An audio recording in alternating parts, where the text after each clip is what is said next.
Assalamualaikum warahmatullahi wabarakatuh.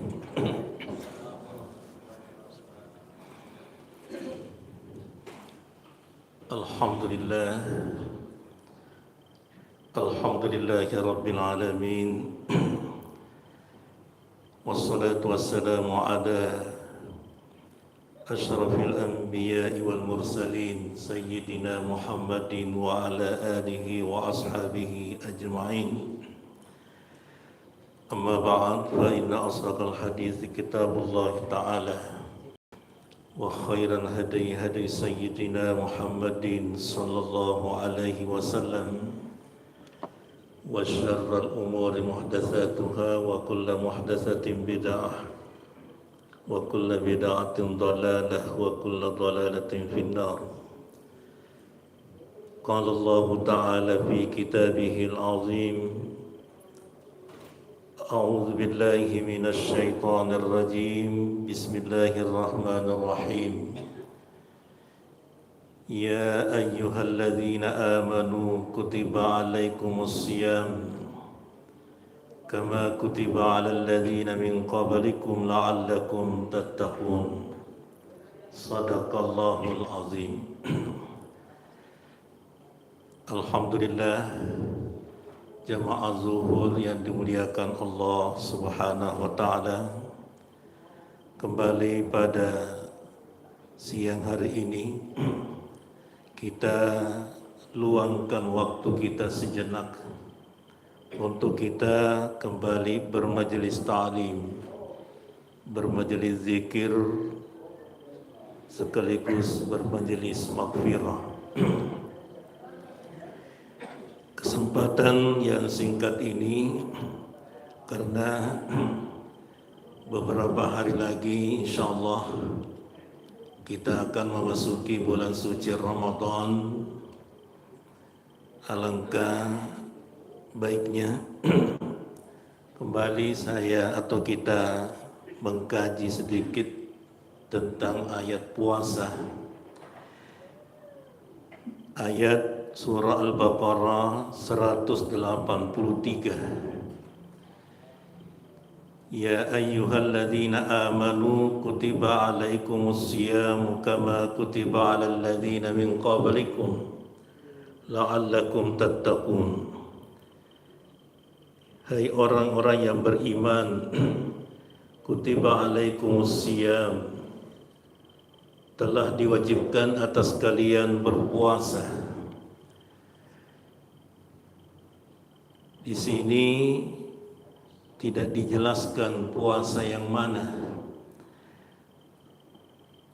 Ternyata pada ayat selanjutnya Allah menjelaskan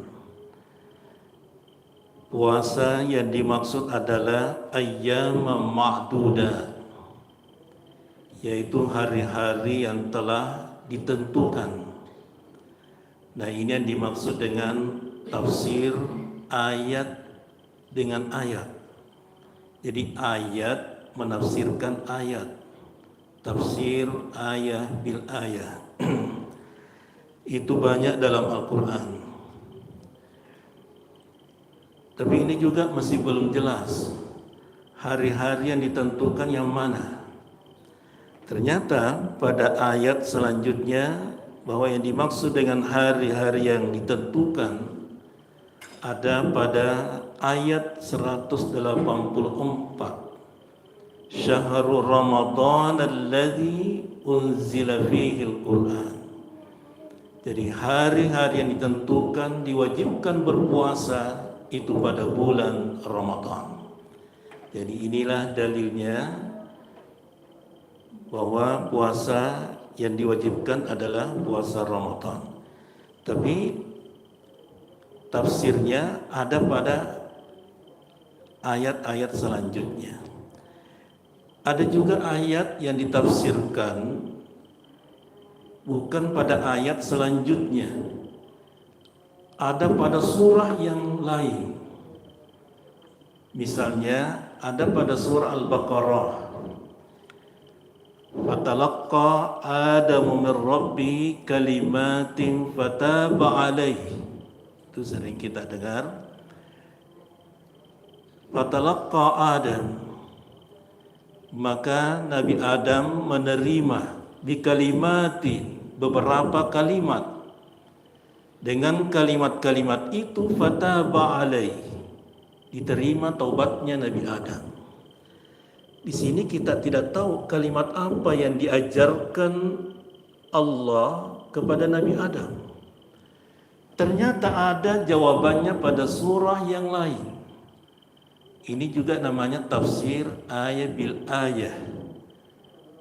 Ini ada pada surah Al-Baqarah, tapi jawabannya, penjelasannya ada pada surah Al-A'raf. Faqala, kalimat yang diajarkan Allah itu kepada Nabi Adam adalah faqala rabbana zalamna anfusana wa illam taghfir lana wa tarhamna lanakunanna minal khasirin. Maka keduanya membaca atau mengucapkan rabbana zalamna anfusana,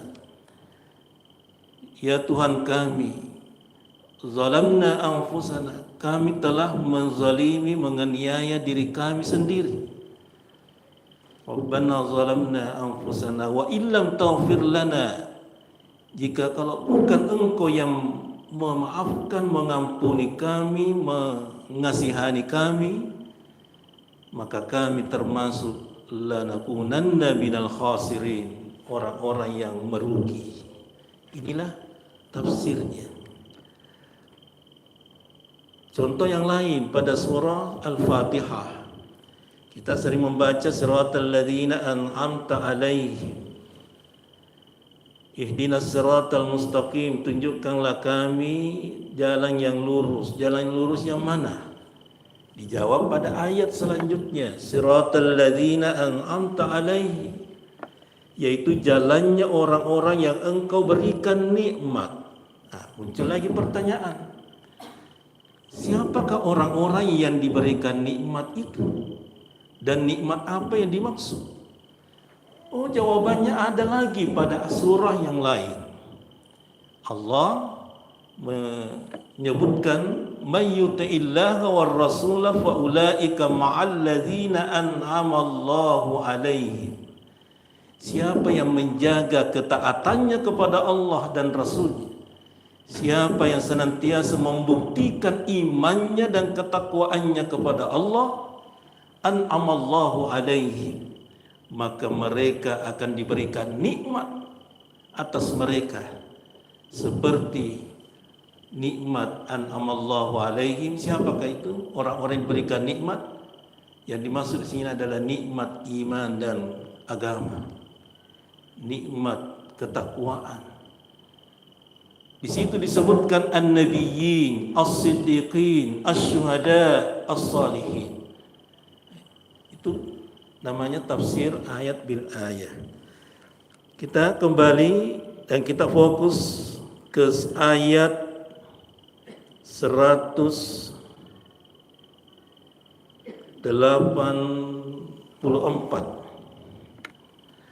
Syahrul Ramadan alladzi unzila fihi al-Qur'an hudan lin-nas wa bayyinatin minal huda wal furqan. Faman syahida minkum asy-syahra falyasum wa man kana maridan aw ala safarin fa iddatun min ayyamin ukhra.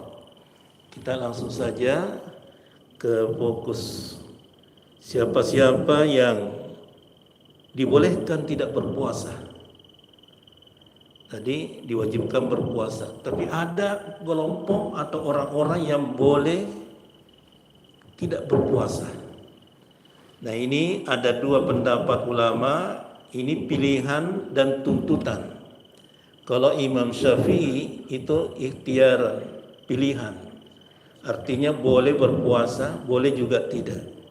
Tapi kalau Imam Malik, tuntutan ini adalah tuntutan, artinya sebaiknya kita tidak berpuasa karena ini adalah fasilitas dari Allah, keringanan yang Allah berikan. Siapakah mereka? Yaitu Wa man kana maridhan, dan orang-orang yang sakit. Di sini penting juga penjelasan, karena kalau ayat ini, kalau ada yang mengatakan kita lihat saja atau baca saja terjemahan Al-Quran, maka maridhan sakit, maka sakit kepala boleh juga tidak puasa. Teriris pisau tangannya sakit juga, maka dia mau puasa. Sakit, apa sakit? Ini tanganku berdarah. Itu kalau langsung dia baca Al-Quran, karena sakit. Ini pentingnya ulama-ulama kita, pentingnya kita juga mengikuti penjelasan dari ulama. Yang mana yang dimaksud dengan sakit maridhan? Maridhan yang dimaksud adalah sakit yang apabila kalau dia berpuasa maka bertambah sakitnya. Dikhawatirkan penyakitnya semakin parah jikalau dia berpuasa. Maridhan. Masuk juga kategori ibu yang hamil dan menyusui. Itu maridhan. Masuk juga kategori orang tua yang kalau dia berpuasa semakin lemah. Ini nanti lanjutan ayatnya itu nanti ada namanya fidyah. Jadi maridhan adalah orang yang sakit yang apabila dia berpuasa dikhawatirkan penyakitnya semakin parah. Apalagi kalau dokter mengatakan ini tinggal menunggu waktu. Bahasanya ya tidak, itu boleh tidak berpuasa. Ini dalilnya. Wa man kana maridhan, dan orang yang apabila dia sakit, siapa lagi yang boleh tidak berpuasa? Au ala safarin, musafir, orang yang dalam perjalanan. Ini juga perlu penjelasan dari ulama.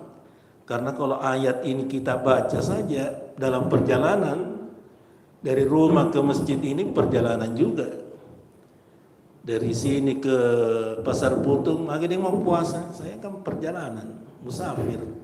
Nah, ada kriteria namanya musafir. Nanti dikatakan musafir apabila satu, niat perjalanan atau tujuan perjalanan itu jelas. Jadi kalau lokah, dan ada namanya jarak, masafahatus safar, ada namanya jarak yang telah ditentukan. Kalau ulama yang namanya Syekh Yusuf Qaradawi itu mengatakan 80 kilometer itu sudah bisa dikategorikan musafir. Tapi jumhur ulama pada umumnya ulama itu menentukan itu kurang lebih 92 kilometer nanti dikatakan musafir. Jadi kira-kira ya baru atau Bantaeng itu jelas ada ukuran. Jadi kalau sampai Miki di Baru itu sudah, tapi kalau ke Maros belum bisa tapi dikatakan musafir. Maka dia mau puasa, saya musafir di Maros ini dari Makassar ke Gremol. Oh, dia belum bisa dikatakan musafir. Ada kriteria, ada jarak yang telah disepakati para ulama. Dalam Al-Quran tidak disebutkan itu. Ini ulama yang ini ijma' para ulama. Jelas perjalanannya. Maksudnya 3 kilo lokah. Kita mau kemana? Oh, saya mau ke Baru. Itu niatnya. Itu namanya musafir. Tidak boleh, oh saya mau niat pertamanya mau ke Maros. Sampai di Maros, selesai urusannya, lokak-lokak ke Pangkep. Dekat mi juga Pangkep, sekalian ke Pangkep. Sudah sampai di Pangkep, sekalian saya ke Barru deh. Sampai di Barru, oh ini sudah cukup nih kategori musafir. Tidak bisa. Tidak dikatakan musafir kalau dari niat awalnya memang tidak mencukupi kriteria musafir. Jadi biar keliling dunia, kalau begitu niatnya itu tidak dikatakan musafir. Kemudian nanti dikatakan musafir kalau tujuan perjalanannya adalah kebaikan. Kalau kemaksiatan tidak boleh. Biar di mana kita pergi kalau niat tujuannya kemaksiatan. Niatnya pergi untuk melakukan dosa. Pergi berjudi. Si janji kak, saya janjian dengan teman saya di Parepare. Mau apa? Ya, namanya juga kumpul-kumpul. Ya, biasa situ minum-minum. Nah, ini haram. Ini haram, tidak boleh mengatakan ini sudah boleh tidak berpuasa karena dalam musafir. Kemudian apa yang dilakukan kalau ini terjadi? Kita sakit dengan kriteria tertentu atau kita dalam keadaan musafir, fa'iddatun min ayyamin ukhar. Diganti pada hari yang lain. Artinya boleh tidak berpuasa pada bulan Ramadan, tapi kalau bisa diganti pada hari yang lain. Apalagi yang namanya musafir. Nah, yang mengganti ini yang boleh mengganti atau yang bisa mengganti. Tadi saya katakan orang tua yang semakin tua tidak bisa lagi berpuasa, itu tidak bisa lagi mengganti. Tapi itu nanti diberikan keringanan yang disebut dengan fidyah. Jadi berapa hari kita tinggalkan puasa, maka segitu juga kita harus ganti pada hari yang lain atau pada bulan yang lain setelah Ramadan. Nah, ini beberapa hari lagi masuk bulan suci Ramadan, jangan sampai talufain retak. Ada namanya qada. Kita ganti puasa kita, jangan sampai sudah masuk Ramadan napi ningerang kain reku fale. Saya punya hutang 2-3 hari Ramadan yang lalu di wajah. Ini sebaiknya kita kembali ingat apakah ada hutang kita di bulan Ramadan yang lalu. Wa iddatum min ayyamin ukhar, harus diganti pada hari yang lain. Kemudian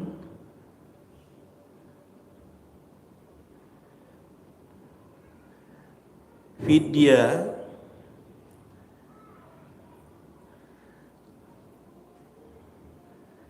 wa 'alal ladzina yutiqunahu fidyatun ta'amu miskin. Itu fidyahnya adalah memberi makan orang miskin.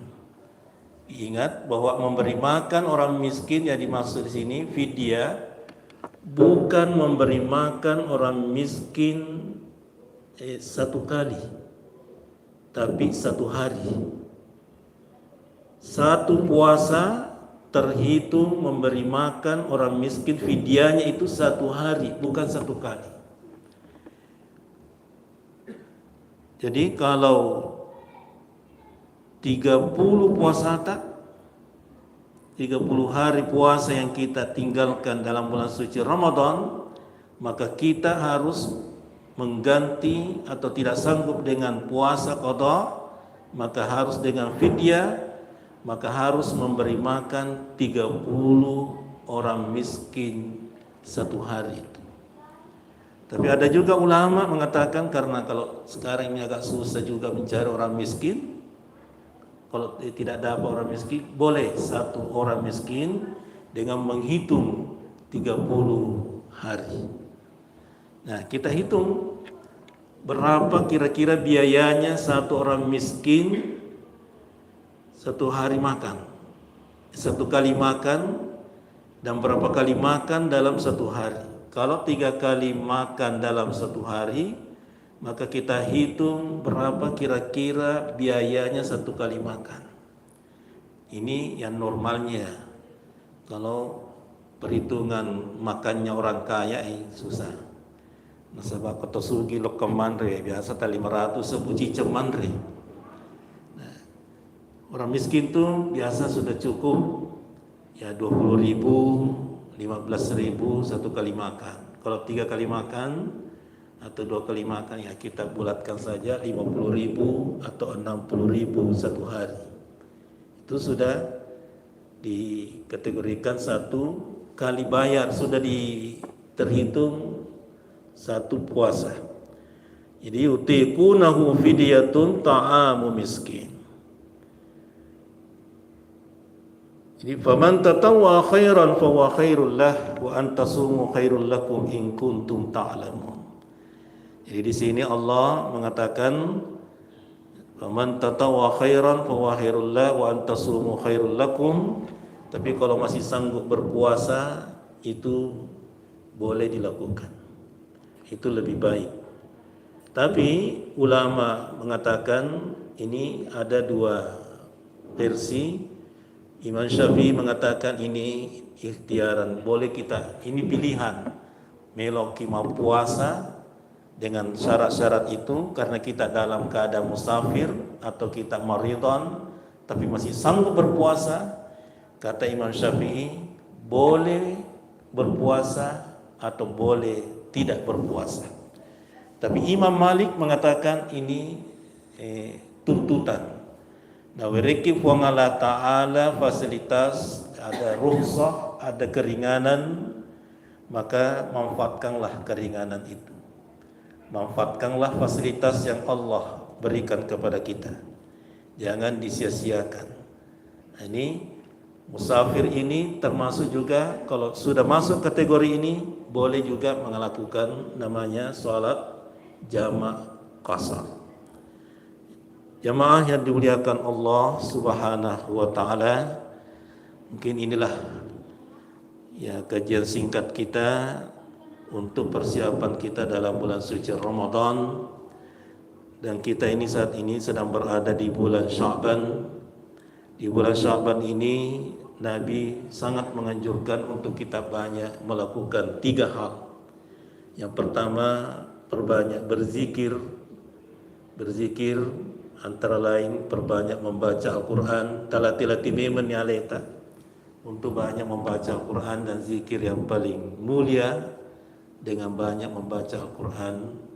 Kemudian yang kedua, kita perbanyak bersedekah di bulan Sya'ban ini. Kalau dibiasakan di bulan Sya'ban ini, insyaallah bulan suci Ramadan kita tidak akan sia-siakan dan tidak dilewatkan begitu saja. Kita targetkan memang bahwa di bulan Ramadan ini yang akan saya sedekahkan, segini yang saya akan sedekahkan.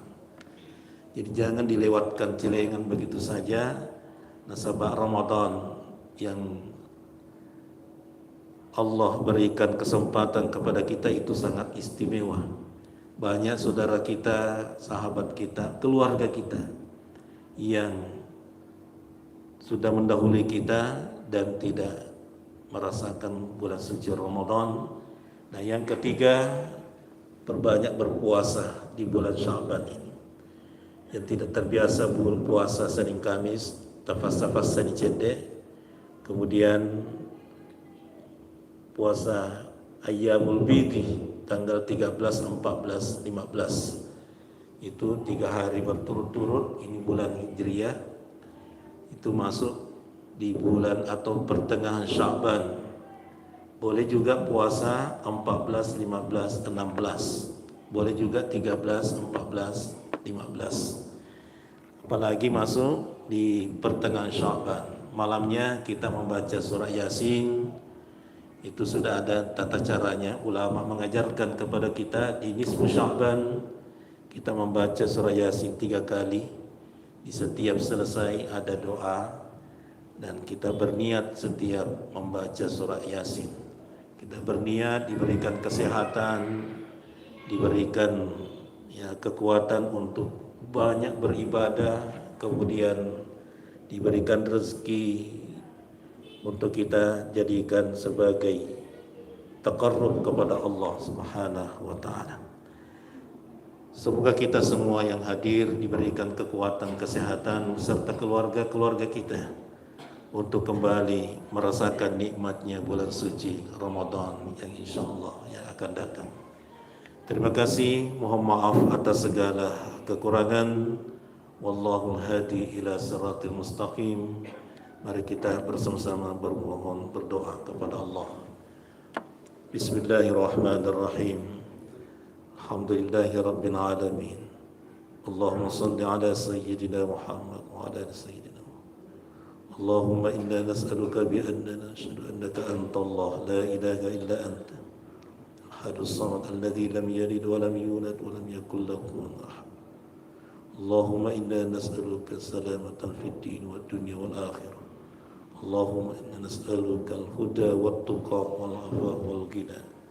Allahumma a'inna ala dzikrika wa syukrika wa husni ibadatik. Allahumma iftah lana qulubana, Allahumma yassir alaina walhamdulillahi rabbil alamin. Allahumma rizqna rizqan wasi'an halalan tayyiban min ghairi tabbi wa la mashaqqa. Waghfir lana warhamna wa liwalidina warhamhum kama rabbawna saghira. Wa li jami'il mu'minina wal mu'minat wal muslimina wal muslimat al-ahya bi rahmatika ya arhamar rahimin. ربنا لا تزغ قلوبنا بعد إذ هديتنا وهب لنا من لدنك رحمة إنك أنت الوهاب. ربنا هب لنا من الصالحين. ربنا هب لنا من أزواجنا وذرياتنا قرة أعين. ربنا آتنا في الدنيا حسنة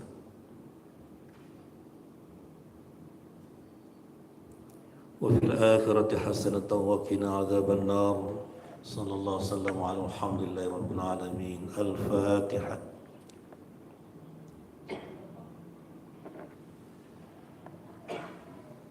Terima kasih. Assalamualaikum warahmatullahi wabarakatuh.